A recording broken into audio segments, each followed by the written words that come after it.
இன்றைக்கி வந்து பார்த்திங்கன்னா நம்ம மல்லிகை செடியில் அதிகமாக வந்து புல்லு வந்து வந்துருச்சு மழை காரணமாக. ஆல்ரெடி நான் நிறைய வீடியோவில் போட்டிருப்பேன் களைக்கொல்லி மருந்து பயன்படுத்துனால எவ்வளோ பாதிப்பு வருதுன்னு.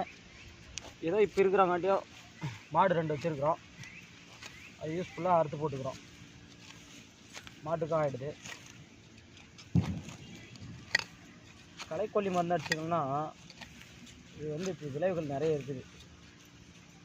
மண்ணோட வந்து தரத்தை வந்து குறைச்சிரும், அது ஒரு பிரச்சனை இருக்குது. ஏதோ நம்ம பில்லு இருந்தால் மாட்டு காற்று போட்டுக்கலாம், கொஞ்சம் தோட்டமும் சுத்தமாகிடும். ஆனால் நாம் க்ளீன் பண்ணுற மாதிரி வராது. களைக்கொல்லி மருந்தில் செடி மேலே படும், செடி வந்து பாதிப்படையும். இதெல்லாம் ஒரு பிரச்சனை இருக்குது.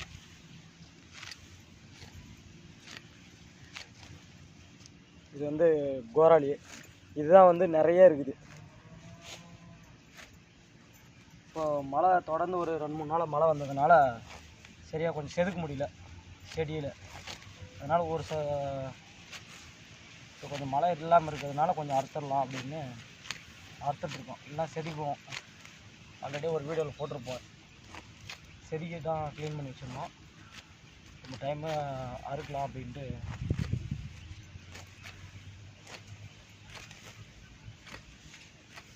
ஏன்னா அந்த புல்லு இல்லாமல் இருந்துச்சுன்னா ஒன்று கொஞ்சம் தோட்டமும் சுத்தமாக இருக்கும், நம்ம அடிக்கிற மருந்தும் ஒரு வகையில் நல்லா வந்து கேட்கும், கொஞ்சம் யூஸ்ஃபுல்லாக இருக்கும். ஏன்னா நம்ம ஓரளவுக்கு அந்த மருந்து இல்லாமல் இப்போ இல்லை பூச்செடி எதுவுமே. அதனால தான் இந்த புல்லு இல்லாமல் கொஞ்சம் தோட்டத்தை க்ளீனாக வச்சுக்கணும் எப்போவும். ஏன்னா நம்ம அது குழந்தைய வளர்க்குற மாதிரி வளர்க்குறோம். போன டைம் எருவு கொட்டினோம், அதனால் கொஞ்சம் அப்படியே இருக்குது.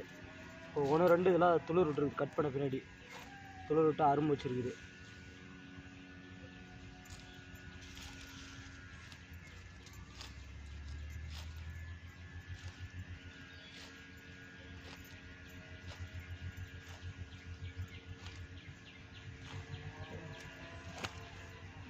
இப்போ இதெல்லாம் ஃபுல் அண்ட் ஃபுல் பார்த்திங்கன்னா எல்லாம் புல்லு தான் இருக்குது அதிகமாக. சரிங்களா, இந்த பக்கம்லாம் கொஞ்சம் கம்மியாக இருக்குது. இந்த ஒரு சரக்கு மட்டும்தான் அதிகமாக இருக்குது, ரொம்ப அடர்த்தியாக இருக்குது. அதனால தான் க்ளீன் பண்ணலான்னு வந்தோம். இவ்வளோ நேரம் மல்லிகைப்பூ வறுத்து போட்டுட்டு நான் இப்போ தான் ஸ்டார்ட் ஆகிருக்குது. இந்த டைம் சொல்கிற அளவுக்கு ஒன்றும் அதிகமாக பூ இல்லை, ஓரளவுக்கு தான். நிறையா வந்து செலவு பண்ணியாச்சு. நிறைய என்ன பண்ணிட்டாங்கன்னா கல்டாரை யூஸ் பண்ணிட்டாங்க. கல்டார் யூஸ் பண்ணதுனால வந்து நிறைய பாதிப்பு இருக்குது. ஓகேங்களா, அது வந்து பூ வந்து அதிகமாக வைக்கும், ஆனால் உங்களுக்கு வந்து செலவு வந்து அதிகமாக வைக்கும். அதெல்லாம் ஏன்னா அது நோய் சீக்கிரம் கண்ட்ரோல் ஆகுறதில்ல. அதனால் முடிஞ்ச வரையிலும் கல்தாரில் பயன்படுத்தாதீங்க. நம்ம செடி வச்சு வளர்க்குறது கொஞ்சம் கஷ்டப்பட்டு கொஞ்சம் நாள் ஆகுது, ஒரு 1 இயர் ஆகும், இல்லை ஒரு 1.5 வருஷம் ஆகும். சில பேர் 6 மாதத்துலாம் கூட செடி ரெடி பண்ணிடுறாங்க. அதனால் முடிஞ்ச வரையிலும் இந்த கல்டாரை அதிகமாக பயன்படுத்தாதீங்க. எப்போயோ வச்ச டைம் அடிச்சுட்டு விட்டுருங்க. அதே கண்டினியூவாக கொடுத்தீங்கன்னா அந்த செடியோட இது வந்து நிறைய பாதிப்படையும். அதுக்காக தான் சொல்கிறேன்.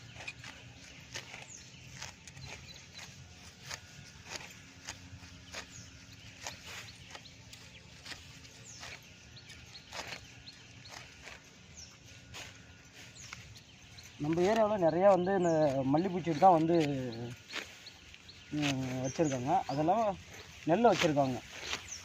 கொஞ்சம் நீரோட்டம் அதிகமாக இருக்கிற இடத்துல நெல்லை வச்சுருக்காங்க. ஆனால் நாம் நெல் வைக்கல, 2 கலனையும் மல்லிகைப்பூ செடி தான் வச்சுருக்கிறோம்.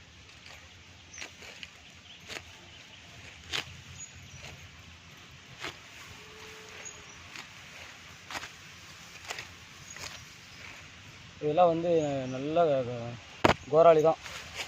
முடிஞ்ச வரையும் இந்த மாதிரி சுத்தமாக கொஞ்சம் மோட்டு இல்லாமல் அறுத்துட்டோம்னா ரொம்ப நாளைக்கு கொஞ்சம் வராது.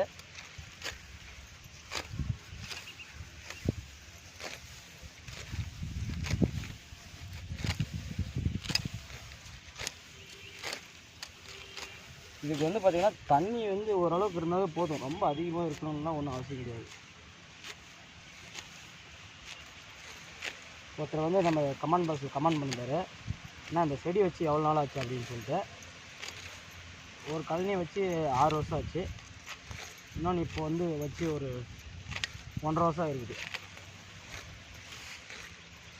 இது வந்து 1.5 வருஷம் தான் ஆகுது. மேல் கழனி வச்சு ஒரு 6 வருஷம் ஆச்சு.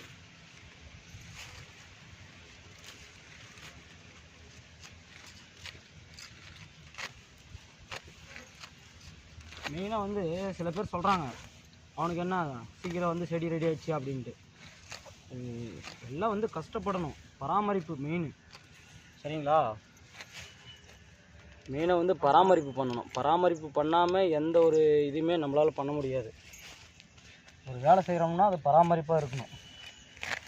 அதுக்குரிய ஊட்டச்சத்தை வந்து அப்பப்போ கொடுக்கணும், மருந்து அடிக்கணும், மருந்து வைக்கணும். அசால்ட்டாக சொல்லிடுவாங்க, அவனுக்கு என்ன செடி ரெடி ஆச்சு அப்படின்னு. அதில் வந்து அவனுடைய உழைப்பு, கஷ்டம் எல்லாமே இருக்குது.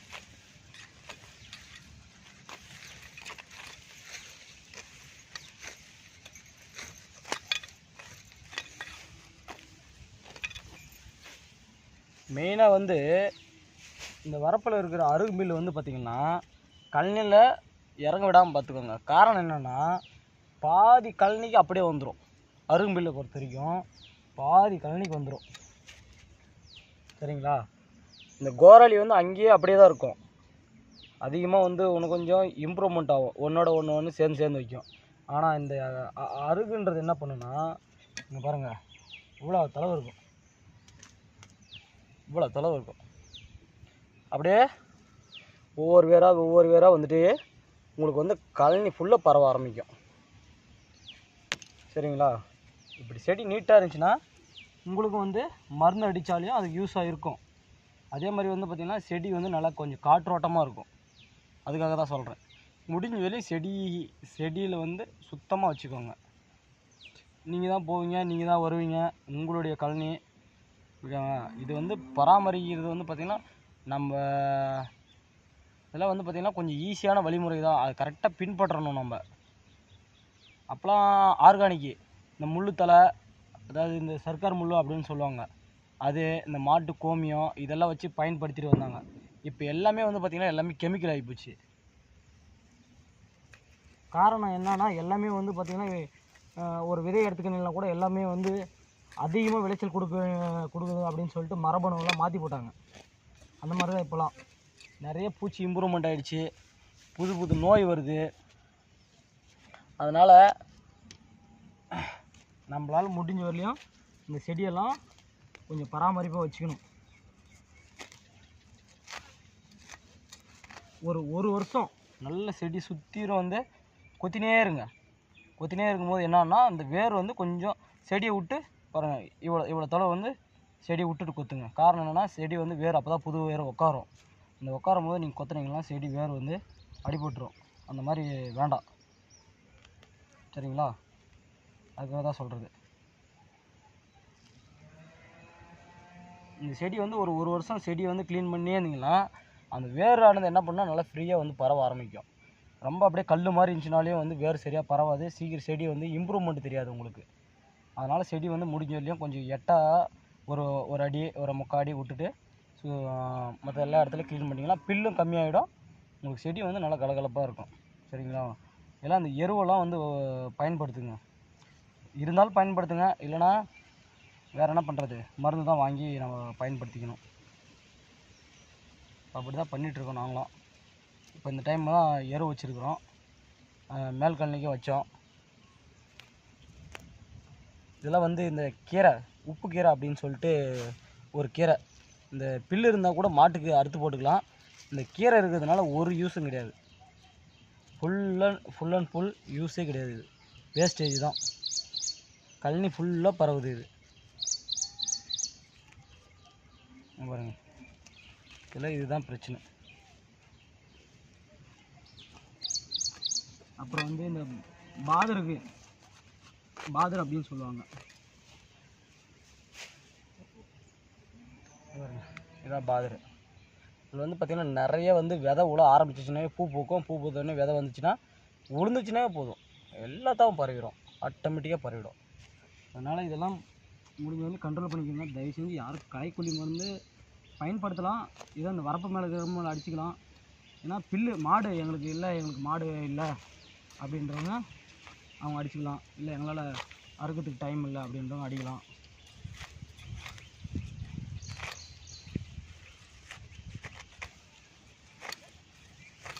ஏன்னா இந்த மல்லிப்பூச்செல்லாம் மெயின்டைன் பண்ணுறதுக்கு ஏன்னா இதெல்லாம் ஒரு வழிமுறை. இதனால் இந்த ஒரு பிரச்சனை வந்து சால்வ் ஆகும் நமக்கு.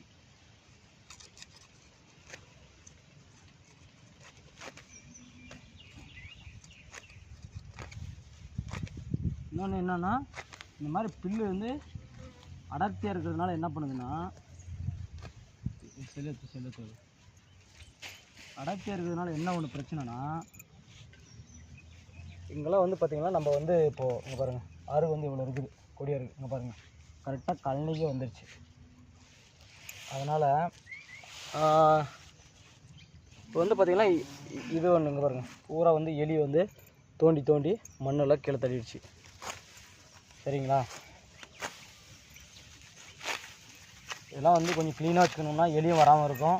எலி வந்து இப்படி கடிச்சிச்சின்னா செடியோட வேரெல்லாம் கடிச்சிட்டு உள்ளே போயிடும். ஏன்னா அதுக்கு தெரியாது, அது வாழ்கிறதுக்கு அது ஒரு வீடு கட்டுற மாதிரி அது பண்ணிகிட்ருக்கும்.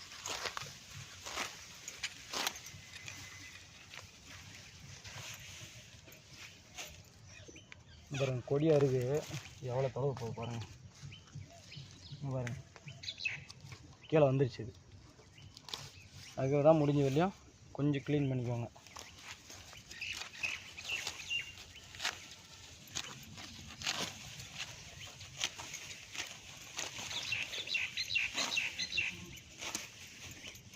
இந்த பண்டெல்லாம் வந்து செத்து போயிட்டு இருக்குது. இதெல்லாம் வந்து தென்னஞ்செடியில் வந்து பார்த்திங்கன்னா அதிகமாக வந்து இருக்கும். தென்னஞ்செடி வளர விடாமல் இருக்கிறதுக்கு காரணம் இதுதான். ஓகேவா, இது வந்து ஓட்டை போட்டு அப்படியே உள்ளுக்குள்ளே போயிடும். உள்ளுக்குள்ளே போச்சுன்னா தேங்காய் செடியை குருத்தெல்லாம் அடித்து காலி பண்ணிடும். இந்த மாதிரி புதுசாக ஒரு நோயை உற்பத்தி பண்ணி அதை நம்ம மருந்து அடித்து கண்ட்ரோல் பண்ண முடியாது. அதனால் முடிஞ்சது இதெல்லாம் வந்து ஒரு எளிய வழிமுறைகள். இதெல்லாம் இந்த புல்லு இல்லாமல் வச்சுக்கிறது, நம்ம வந்து செதுக்கிறது, அப்புறம் வந்து செடியை கொத்தி நம்ம ஆளாகிறது, இதெல்லாம் வந்து கொஞ்சம் எளிய வழிமுறைகள். இங்கே பாருங்கள், இந்த செடி எங்கே இருக்குன்னே தெரில. இப்போ க்ளீன் பண்ணுறோம் பாருங்கள். இப்படி அடர்த்தியாக இருந்தால் அதுக்கு வந்து செடி வந்து காற்றோட்டமே கிடைக்காது, போதுமான்ற காற்றோட்டம் கிடைக்காது. காற்று வந்து ஃப்ரீயாக இருந்துச்சுன்னா தான் நமக்கு வந்து செடி வந்து நல்லாயிருக்கும்.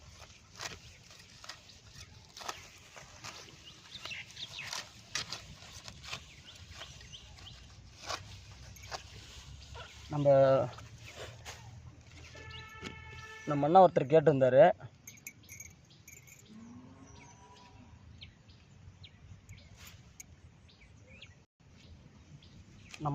வந்து கமெண்ட் பாக்ஸில் கமெண்ட் பண்ணியிருந்தாங்க, நான் எப்படி வந்து இது வளர்க்குறது ஈஸியாக, என்ன மருந்து பயன்படுத்துகிறீங்க, உங்கள் நம்பர் கொடுங்க அப்படின்னு சொல்லிட்டு. நானும் நம்ம நம்பர் போட்டிருக்கோம்,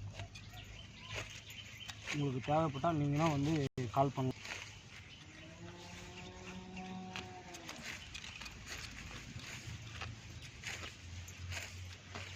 இது வந்து இன்னொருத்தர் கேட்டிருந்தார், இது வந்து ஒரு அடுக்கு மல்லிகைப்பூவா 2 அடுக்கு மல்லிகைப்பூ ஒன்று. இது வந்து ஒரு அடுக்கு தான், ஏன்னா நம்ம 2 அடுக்குனா கொஞ்சம் வெயிட் கூடுதலாக வரும் பூவு.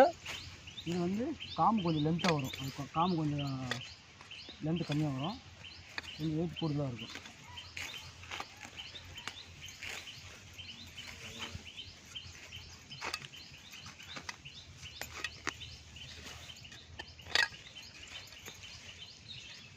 அப்புறம் இந்த கோரை இருக்குது, இந்த கோரை வந்து பார்த்திங்கன்னா கிழங்கா இருக்கும். இது அறுத்திங்கெல்லாம் மறுபடியும் நாளைக்கே வந்துடும், உங்களுக்கு இம்ப்ரூவ்மெண்ட் தெரியும். ஆனால் அது அப்படியே பிடிங்கிட்டோம்னா வச்சுக்கோங்க, கிழங்கோடு வந்துடும். இந்த கிழங்கோடு வரும்போது என்ன ஆகுனா பாருங்கள், இது வந்து அப்படியே கிழங்காக இருக்கும். ஒரு 10 கிழங்கு 15 கிழங்கு புதுசாக ஒன்று வரும். இது பிடிங்கி எடுத்துட்டிங்கன்னா உங்களுக்கு சீக்கிரம் வராது. சில பேர் சொல்லுவாங்க இது களைக்கொல்லி மருந்து அடித்தா காலி ஆகிடுன்னு. களைக்கொல்லி மருந்து அடித்தா காலி ஆகிடுது, அது ஒரு ஈஸியான வழிமுறை தான். ஆனால் உங்களுக்கு மண் இருக்குது இல்லையா, இதில் வந்து தோண்டி பார்த்திங்கன்னா மண்புழு இருக்கும். ஆனால் நீங்கள் மருந்து அடிச்சிட்டிங்கன்னா அந்த மண்புழு இருக்காது. நீங்கள் எந்த அளவுக்கு மண்புழு வச்சுருக்கீங்களோ உங்களுக்கு வந்து உண்மையிலேயே ஒரு மண் வளம் வந்து அந்த இடத்துல கரெக்டாக இருக்குதுன்னு அர்த்தம். சில பேர் சொல்லுவாங்க இந்த இடத்துல எது போட்டாலும் விளைய மாட்டேங்குதுன்னு. காரணம் என்ன, அதில் வந்து மண் வளம் இல்லை. சரிங்களா, அதான் மெயின்.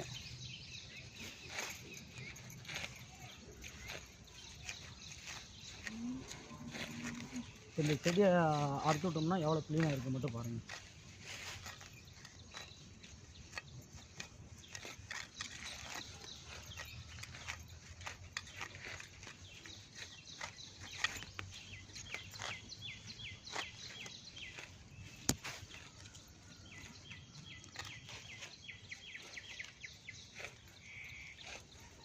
உங்களுக்கு வந்து செடி பாருங்கள் இப்படி ஃப்ரீயாக இருக்கும். செடிக்கு அடியில் இருக்கிறது மட்டும் கொஞ்சம் கை விட்டு இழுத்துக்கோங்க. ஏன்னா இப்போது மொக்கு வச்சிருச்சு, அதனால் கை விட்டு தான் இழுத்துக்கணும், வேறு வழி இல்லை.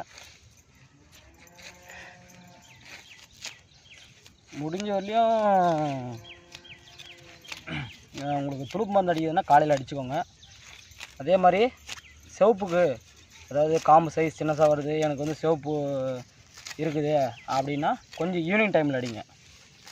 அதாவது நோய் வர்றதுக்கு முன்னையே வந்து நீங்கள் வந்து மருந்து நார்மல் டோஸ் கூட வந்து ஒரு டைம் அடிச்சிட்டிங்கன்னா நோய் ஓரளவுக்கு கண்ட்ரோல் ஆகும். சரிங்களா, நோய் வந்து ஒரு பாதி திட்டத்துக்கு வந்துட்டு பூவெல்லாம் சிவப்பு அடிச்சிருச்சு அப்படின்னு சொல்லிட்டு நீங்கள் வந்து மருந்து அடிக்கிறீங்கன்னா அப்போ கண்ட்ரோல் ஆகாது. அப்போ மருந்து கடைக்காரன் மேலே குற்றம் சொல்லக்கூடாது. ஒரு சின்ன எவ்வளோ உங்களுக்கு முக்கு தெரியுது அப்படின்னாவே பாருங்கள், உங்களுக்கு காமிக்கிறேன். இந்த மாதிரி ஸ்டேஜில் இருக்கும் போதே நீங்கள் வந்து மருந்து அடிச்சிங்கன்னா உங்களுக்கு பெனிஃபிட்டு. சரிங்களா, உங்களுக்கு இந்த திட்டத்தில் இவ்வளோ சைஸ் இருக்குது இல்லையா, இதோட திட்டத்தில் வந்தீங்கன்னா உங்களுக்கு மருந்து அடித்து வேஸ்ட்டு தான். ஓகேவா, இந்த மாதிரி இருக்கும் போதே ஓரளவுக்கு கண்ட்ரோல் அடிச்சிங்கன்னா உங்களுக்கு வந்து நல்ல வந்து ரிசல்ட் கிடைக்கும் கண்டிப்பாக. சரிங்களா, இப்போ தான் கொஞ்சம் கொஞ்சமாக க்ளீன் பண்ணிகிட்ருக்கோம். க்ளீன் பண்ண செடியெல்லாம் இவ்வளோ ஃப்ரீயாக இருக்குது, இப்படி தான் இருக்கணும். சரிங்களா, நம்ம என்ன மருந்து பயன்படுத்துகிறோம் அப்படின்னு சொல்லிட்டு இது பில்லெல்லாம் அறுத்துட்டு நம்ம ஒரு மருந்து அடிக்கிறோம். அது என்ன மருந்து அப்படின்னு சொல்லிட்டு உங்களுக்கு வந்து நம்ம வந்து ஃபுல் வீடியோவில் அப்லோட் பண்ண போகிறோம். நம்ம வீடியோ ஸ்கிப் பண்ணாமல் பாருங்கள். நமக்கெல்லாம் சப்போர்ட் பண்ணுங்கள். நம்ம விவசாயம் வந்து வளர்ந்து வரணும். நம்ம வந்து பணம் சம்பாதிக்கிறதுக்கு எத்தனையோ தொழில் இருக்குது, ஆனால் வந்து நம்ம சாப்பிட்றதுக்கு விவசாயம் மட்டும்தான் இருக்குது. சரிங்களா, எப்பவுமே விவசாயத்தை காப்போம், வீணடிக்காதீங்க. இந்த வீடியோ பிடிச்சா லைக் பண்ணுங்கள், ஷேர் பண்ணுங்கள், சப்ஸ்கிரைப் பண்ணுங்கள்.